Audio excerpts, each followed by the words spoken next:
Bonjour à tous. Est-ce que vous m'entendez bien, j'espère? Je vais d'abord démarrer par remercier chaleureusement les organisateurs de ce colloque de m'avoir proposé d'y participer. C'est une superbe initiative, donc bravo à vous et puis bravo à ceux qui vous ont accompagné dans l'organisation. Je vais vous parler de la grippe. On en a déjà un petit peu parlé tout à l'heure. Cynthia a un petit peu fait le job pour moi. Elle a déjà pas mal présenté la pathologie. C'est une maladie dont on a tous entendu parler. Hein. La grippe, c'est une maladie saisonnière. Je vais quand même tester, je vous propose de tester, si vous voulez bien, vos connaissances rapidement. C'est un mini quiz qui va durer 2 secondes. Hein. C'est simplement en guise d'introduction. La grippe, pour vous, c'est une infection, et ce sera un petit quiz version musicale. Je ne suis pas sûr que les plus jeunes reconnaîtront ce style de musique, mais les plus anciens, sans doute, un peu plus. Donc, pour vous, la grippe, c'est une maladie bénigne, sans conséquences, ou bien c'est une maladie, je ne sais pas si vous voyez bien, pour les fans de hard rock, Obituary. Est-ce que c'est une maladie effrayante et dont il faut absolument craindre le pire? Ou, dernière proposition, c'est une pathologie qu'il faut simplement prendre au sérieux parce que ce n'est pas du tout une pathologie totalement maîtrisée par l'arsenal thérapeutique dont on dispose aujourd'hui. Donc, votre réponse? Absolument. En tout cas, ce n'est certainement pas une maladie à considérer comme bénigne. Chaque année, en fait, il y a plus de 10% des adultes qui sont infectés par ce virus, près de 30% des enfants qui le sont. Il y a à peu près chaque grippe saisonnière. Hein. Cynthia n'a pas parlé de la grippe espagnole, c'est quand même cette année, en fait, je dis le fait, c'est absolument pas le bon terme. On se rappelle du centenaire, on se rappelle effectivement cet événement de la grippe espagnole qui s'est passé donc en 1918 et qui avait décimé près de 40 millions de personnes sur la planète. Donc c'est une pathologie à ne pas du tout considérer comme bénigne. À côté de ça, il ne faut pas non plus, je pense, sombrer dans la paranoïa, dans le sens où il y a effectivement un arsenal thérapeutique qui est disponible aujourd'hui et qui nous protège relativement bien malgré tout de ce virus. Mais il y a encore beaucoup de choses à développer et comme l'ont dit certains de mes collègues précédemment, c'est un virus particulier et qui a un certain nombre d'outils, entre guillemets, pour échapper à la réponse immunitaire, à échapper à un certain nombre de médicaments aujourd'hui disponibles pour qui nous protègent vis-à-vis de ce virus. Alors, justement, pour parler thérapie innovante, pour vous, réfléchissez quelques secondes. Vous êtes virologiste ou immunologiste. Si vous deviez réfléchir à développer des thérapies innovantes contre ce pathogène, est-ce que vous chercheriez à cibler, premièrement, le virus? Est-ce que vous développeriez des antiviraux? Ou bien, est-ce que vous agiriez plutôt à des stratégies alternatives en agissant plutôt sur la réponse de l'autre? Ou bien les deux? Réponse? C'est effectivement les deux idéalement. Il n'y a pas de recherche inutile. Toutes les stratégies sont les bienvenues. Pourquoi? Et on y reviendra un petit peu plus tard. Donc moi je vais vous parler de la thérapie, une nouvelle thérapie potentielle contre le virus de la grippe que j'ai appelée thérapie métabolique. Donc pour démarrer, je vais simplement vous rappeler comment nos poumons nous protègent, on se protège au quotidien vis-à-vis de tout ce qu'on respire. On a tout un certain nombre de mécanismes actifs, passifs dans nos poumons qui nous protègent vis-à-vis des agressions. Il y a la clairance mucociliaire, il y a la toux. Tout ça, c'est des mécanismes physiques qui nous permettent de nous protéger contre les particules, les poussières, les pathogènes qu'on respire. Et bien sûr, il y a un certain nombre de facteurs solubles, des enzymes, des peptides antimicrobiens, des cytokines, etc., qui sont présents dans nos muqueuses respiratoires et qui nous permettent de nous défendre. Et bien sûr, un certain nombre d'acteurs cellulaire, leucocytaire principalement, mais j'ai surligné ici la cellule épithéliale parce que très souvent les immunologistes négligent le rôle des cellules non leucocytaires dans la défense de l'hôte. Et moi je vais vous expliquer pourquoi la cellule épithéliale c'est une cellule extrêmement importante, c'est un acteur cellulaire extrêmement important dans l'immunité innée. Pendant longtemps elle a été considérée comme une simple barrière physique. On sait aujourd'hui qu'elle a plusieurs fonctions qui lui permettent d'assurer un rôle pro-inflammatoire, un rôle de production de peptides antimicrobiens notamment, et puis bien sûr une fonction régulatrice via la sécrétion d'un certain nombre de facteurs de réparation et de croissance. Donc vraiment une cellule très très importante dans l'immunité évidemment mucosale. Et par ailleurs, la cellule épithéliale respiratoire, c'est une cellule extrêmement importante dans le contexte de la grippe, puisque c'est la pathologie auquel je m'intéresse, parce que quand vous êtes infecté par le virus de la grippe, le virus, il va cibler une cellule, la cellule épithéliale, et c'est la réplication du virus dans ce type de cellule qui va conduire à l'ensemble des symptômes que l'on peut observer au cours de la grippe, à savoir l'hypersécrétion de mucus, à savoir l'hyperperméabilité alvéolo-capillaire, le recrutement massif de cellules inflammatoires, etc. etc. Donc comprendre l'interaction du virus avec cette cellule cible, c'est extrêmement important pour mieux appréhender la pathogénèse associée à ce virus. Un autre point extrêmement important à savoir, c'est, alors je vais parler des grippes extrêmement sévères, comme la fameuse grippe dite espagnole. Au moment, entre guillemets, je mets bien les guillemets, où vous mourrez, vous n'avez pour ainsi dire plus de virus en fait dans vos muqueuses, dans votre poumon. C'est l'excès de la réponse inflammatoire que vous allez produire, l'excès de la réponse de l'hôte, qui va conduire en fait à des lésions extrêmement massives à l'intérieur de vos poumons, un œdème extrêmement important, un infiltrat leucocytaire extrêmement important, qui va conduire en fait à avoir plein de fluide dans vos poumons. Et vous comprenez facilement qu'au moment où vous n'avez plus d'air dans vos poumons, vous avez forcément une insuffisance respiratoire très grave et qui va conduire à ce que les cliniciens appellent un syndrome de détresse respiratoire aiguë qui va potentiellement être fatal. Donc la grippe, c'est une immunopathologie potentiellement extrêmement sévère. Donc, quels sont les moyens, voilà, quelle stratégie à adopter pour pouvoir justement traiter et éliminer ce virus? Et bon, je vous rassure, on fait beaucoup mieux que ce qui était proposé en 1918. Ça, c'est une affiche qui était placardée dans les théâtres de Chicago, où la seule recommandation à l'époque, et évidemment, il n'y avait pas les vaccins, il n'y avait pas les antibiotiques, etc., c'était de rester chez soi et d'attendre qu'on aille mieux. Bon, évidemment, aujourd'hui, on a bien plus d'outils thérapeutiques pour nous protéger contre la grippe. Bien entendu, et ça a été rappelé par Cynthia, la vaccination est une stratégie absolument essentielle et je vous encourage à vous faire vacciner non seulement pour soi-même, mais évidemment pour la communauté. Mais vous le savez aussi, les médias en parlent très souvent. Il y a souvent ce risque de mismatch entre les souches vaccinales et les souches de virus circulants. Et donc, il y a toujours cette crainte de faire face à un virus qui soit extrêmement virulent et avec un vaccin qui ne soit pas justement adapté à la souche circulante. Par ailleurs, il y a d'autres médicaments, des antiviraux, des inhibiteurs de neuraminidase notamment. Vous avez peut-être sans doute entendu parler de cette molécule, le Tamiflu. Le problème, et ça a été rappelé également par Cynthia, le problème c'est que lorsque vous mettez une pression de sélection avec un médicament sur le virus de la grippe, il a la faculté de développer des variants qui vont le rendre extrêmement résistant aussi très souvent à ce type de médicaments, etc. etc. Donc, il faut continuer à rechercher des nouveaux moyens de nous protéger vis-à-vis de ce virus. Et donc, on peut effectivement envisager clairement d'agir soit sur le virus, soit par une stratégie alternative qui consisterait à cibler les réponses cellulaires de l'hôte. Et j'y reviendrai un peu plus tard. Je ne vais pas rentrer dans le détail là aussi parce que Cynthia a un petit peu introduit ça précédemment. Ici, vous avez le rappel sur le mécanisme de réplication du virus de la grippe avec une phase d'entrée, une phase de transcription-réplication et la genèse de néovirions. Pour résumer, je dirais que chacune de ces étapes du cycle de réplication peut faire l'objet d'un ciblage pour développer des nouveaux médicaments. Il y a beaucoup de laboratoires académiques et bien sûr de labos industriels qui s'intéressent à développer des nouveaux outils thérapeutiques agissant sur chacune des étapes de ce cycle de réplication. Moi, ce n'est pas de ça dont je vais vous parler aujourd'hui. Je vais vous parler d'une stratégie alternative qui va consister à s'intéresser au ciblage de l'hôte. Ça fait des années que je travaille, moi, et bien sûr avec plein d'autres collègues, il y a beaucoup de labos dans le monde qui s'intéressent à ces approches alternatives, où j'ai pu caractériser un certain nombre d'acteurs cellulaires, et en particulier au niveau de cette cellule épithéliale respiratoire, dont j'ai pu montrer qu'en agissant sur certaines de ces cibles, on peut réduire l'immunopathologie grippale, on peut réduire la pneumonie grippale sévère.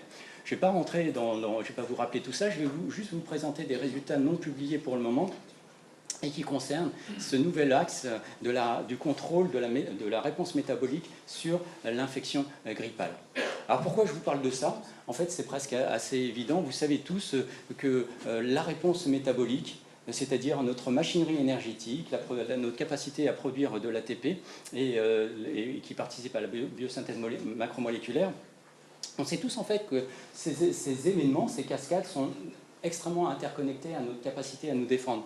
On sait tous que le système métabolique d'un homme et d'une femme n'est pas nécessairement le même et que ça a aussi des conséquences sur la réponse immunitaire. Un sujet obèse versus une personne non obèse a un système métabolique différent et des capacités à réagir face aux infections différentes. Un sujet jeune versus un sujet âgé a aussi des propriétés métaboliques et immunitaires différentes, etc. etc. Donc l'intrication de la réponse métabolique et de la réponse immunitaire, désormais, on ne doit absolument pas l'écarter. Et d'ailleurs, il y a de plus en plus de laboratoires, et ça a fait l'objet d'une couverture dans le Nature Review Immunology, dans un volume de Nature Review Immunology l'an passé, qui insiste désormais sur l'importance de la signalisation mitochondriale dans le contrôle de la réponse immunitaire. Et ça a conduit en fait à faire émerger ce concept d'immunométabolisme. C'est un terme un peu nouveau qui justement tente à vouloir réunir la réponse immunitaire de la réponse métabolique. Et ce concept repose simplement sur la démonstration qu'à chaque fois que vous avez une activation de certaines cellules immunitaires, il y a un phénomène de reprogrammation métabolique, c'est-à-dire que ces cascades métaboliques type glycolyse, type cycle de Krebs, etc., sont totalement modifiées. Et plus important encore, un certain nombre des métabolites associés au cycle de Krebs sont capables d'avoir des fonctions immunorégulatrices extrêmement puissantes et aussi puissantes qu'un certain nombre de cytokines ou d'autres chémokines. Donc clairement, la réponse métabolique aujourd'hui doit vraiment être considérée comme un acteur et un mécanisme très important dans la défense anti-infectieuse de l'hôte. Et du coup, cette littérature qui émerge m'a conduit à m'intéresser à ce phénomène dans le contexte de l'infection grippale. Et comme d'habitude, on part de modèles extrêmement simplistes en prenant la souris qu'on a infectée par un virus grippal saisonnier humain. Et on a analysé ce qu'on appelle, on a fait une analyse métabolomique, c'est-à-dire qu'on a analysé le spectre de métabolites présents dans les poumons, plus précisément dans les liquides de lavage broncho-alvéolaire de ces souris grippées, en comparaison avec des souris non infectées, ici notées PBS. Et ce que vous pouvez observer, chaque colonne, c'est une souris, et vous constatez qu'en fait la signature métabolomique est totalement différente dans une souris grippée par rapport à une souris témoin. Donc quand je vous parlais de reprogrammation métabolique, vous avez ici la démonstration qu'effectivement il y a des événements extrêmement massifs qui se produisent dans les poumons de ces animaux, bien évidemment.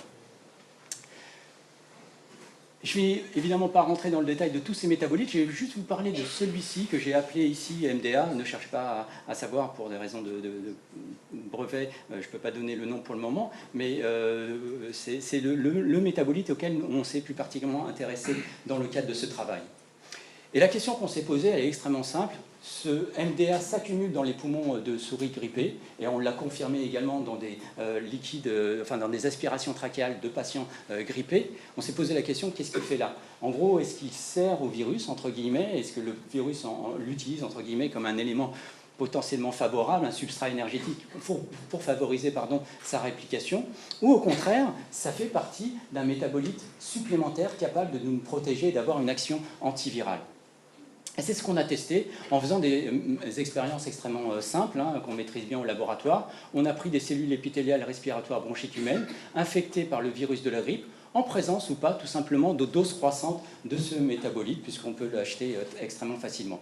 Et vous ne le savez peut-être pas, mais quand on met un virus de la grippe sur ces cellules, on peut analyser deux types de réponses. Premièrement, la réponse inflammatoire générée par ce virus au contact de ces cellules, en termes de mesures de sécrétion d'interleukine 8 et toutes sortes de cytokines, ou encore on peut évidemment regarder la réplication virale.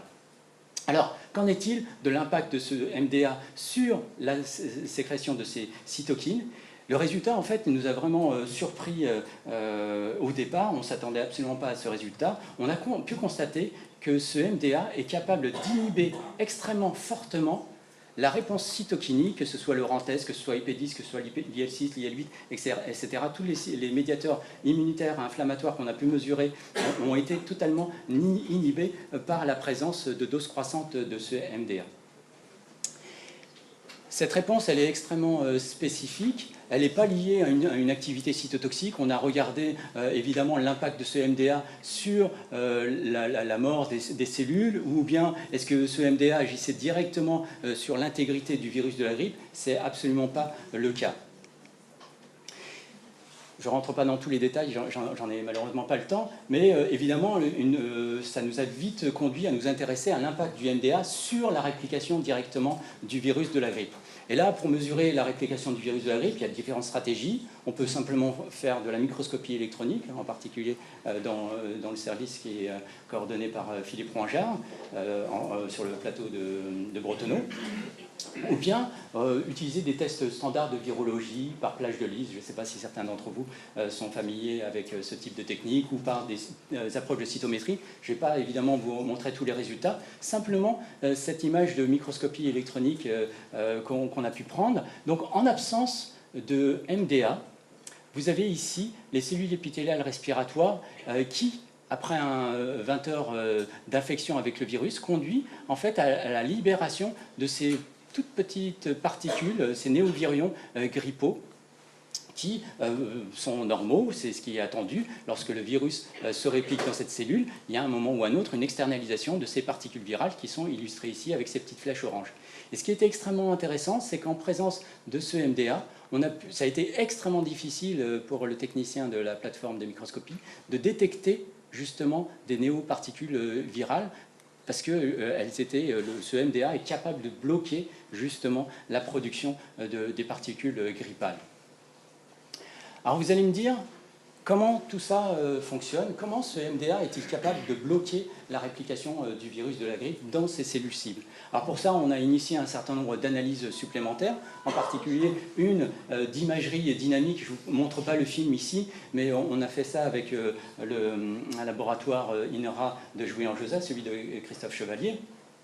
Et au bout d'un certain temps d'infection avec un virus grippal fluorescent, on a constaté qu'en fait, le virus de la grippe, non seulement il y avait moins de fluorescence, mais lorsque la fluorescence était présente, elle s'accumulait principalement dans le noyau de ces cellules. Comme si le cycle de la réplication du virus de la grippe était bloqué dans une phase nucléaire. On a quantifié ces événements ici et vous constatez effectivement que le signal de fluorescence est supérieur dans les cellules exposées au métabolite MDA par rapport à des cellules qui n'ont pas vu ce MDA. Et ça nous a conduit évidemment à vouloir aller plus loin et à mieux comprendre l'impact de ce MDA sur ce fameux cycle de réplication du virus de la grippe, et en s'intéressant plus particulièrement à l'accumulation éventuelle de certaines protéines virales dans ce noyau. Je ne vais pas rentrer dans les détails, on pourra en discuter un tout petit peu plus tard si vous voulez, mais je vous montre un seul résultat qui a consisté à analyser l'accumulation de cette nucléoprotéine grippale. Ici, vous avez ici, le marquage du noyau, le cytosquelette d'actine et la superposition des images, mais concentrez-vous ici sur cette image avec la fluorescence verte. Comme attendu, je dis comme attendu parce qu'on sait que lorsque le virus de la grippe rentre dans les cellules, je n'ai pas eu le temps de rentrer dans le détail du cycle, mais c'est normal en fait d'avoir cette, je ne sais pas si c'est visible, d'avoir ce signal fluorescence dans le cytosol, je dis bien dans le cytosol, à 20 heures post-infection par le virus. Et ce que vous constatez, c'est que ce métabolite en fait, altère totalement la distribution de cette nucléoprotéine dans les cellules infectées, puisqu'en fait, cette nucléoprotéine se retrouve bloquée exclusivement dans le noyau. Elle est incapable en fait, de transloquer dans le cytosol. Donc là, vous avez un début de mécanisme par lequel ce métabolite est capable d'inhiber la production de particules grippales par l'altération du cycle de réplication du virus. On a d'autres résultats qui confortent ces observations que je ne vais pas vous détailler aujourd'hui parce que je n'en ai pas le temps. Je vais simplement vous dire qu'en fait, évidemment, après ces résultats qui étaient quand même assez encourageants, dans lesquels on montre qui est un métabolite naturel qui s'accumule donc dans nos poumons. Lorsqu'on prend ce métabolite, on le met sur des cellules infectées par le virus de la grippe, on est capable de bloquer cette réplication. Donc ça a un potentiel thérapeutique assez intéressant. Donc évidemment, ça nous a encouragé à aller voir si on était capable de valider ces résultats dans une approche in vivo. Et donc on est revenu à notre fameux modèle souris. Voilà. À notre fameux modèle souris, on a donc infecté nos souris par un virus grippal de type H3N2, et on a mesuré différents paramètres. Ici, vous avez la perte de poids, ici, la survie des animaux, et ici, la charge virale mesurée soit dans les liquides de lavage broncho-alvéolaire, ici, noté ici en bas, broncho-lavage, ou directement dans les tissus de ces animaux en présence, qui ont été exposés ou pas à ce métabolite par voie intranasale. Et ce que vous constatez, c'est que les souris, évidemment infectées par le virus de la grippe, perdent du poids très très rapidement. Et là, on avait utilisé une dose qui produisait une dose mortelle à 50%, comme vous le voyez ici. Le virus est capable de se répliquer en quantité importante dans les poumons de ces animaux. Et sur les courbes en bleu, qui correspondent donc aux courbes associées aux animaux qui ont reçu ce MDA par voie intranasale, vous constatez un net effet protecteur à la fois sur la survie, à la fois sur la perte de poids et également en termes d'inhibition de la réplication du virus de la grippe dans les poumons de ces animaux. On a également, je vous ai dit, que les grippes sévères étaient associées à une immunopathologie, c'est-à-dire un excès de réponse inflammatoire dans les poumons. Donc, quel était l'impact de ce MDA sur la réponse inflammatoire dans les poumons des animaux infectés? Et bien là encore, tous les points orange correspondent aux animaux témoins, donc sans le MDA. Donc tous ces paramètres augmentent dans les animaux comme attendu infectés par le virus de la grippe. Et de manière très intéressante, ce MDA est capable de réduire très significativement la réponse inflammatoire et l'immunopathologie associée au virus de la grippe. Et on l'a encore conforté par des analyses histologiques supplémentaires. Ici, vous avez simplement la quantification de ces résultats. Le score de lésion histologique diminue très significativement dans les souris exposées au métabolite MDA par rapport à des souris qui n'ont pas reçu ce métabolite. Donc pour résumer, je dirais, l'ensemble de ces données, on a donc identifié au laboratoire un métabolite, donc une molécule naturelle qui est capable d'avoir des propriétés antivirales, antigrippales extrêmement puissantes, par un mécanisme qui est pas lié à une inhibition de l'entrée, ni à l'inhibition de la transcription-traduction protéique du virus de la grippe. Non, ce MDA semble agir dans le blocage de l'externalisation de certaines protéines virales depuis le compartiment nucléaire vers le compartiment cytosolique. Et évidemment, cette inhibition conduit à une inhibition de la production des néovirions. Et au final, vu que vous avez moins de particules virales produites, vous avez moins de réponse inflammatoire générée et donc une plus grande protection de l'hôte.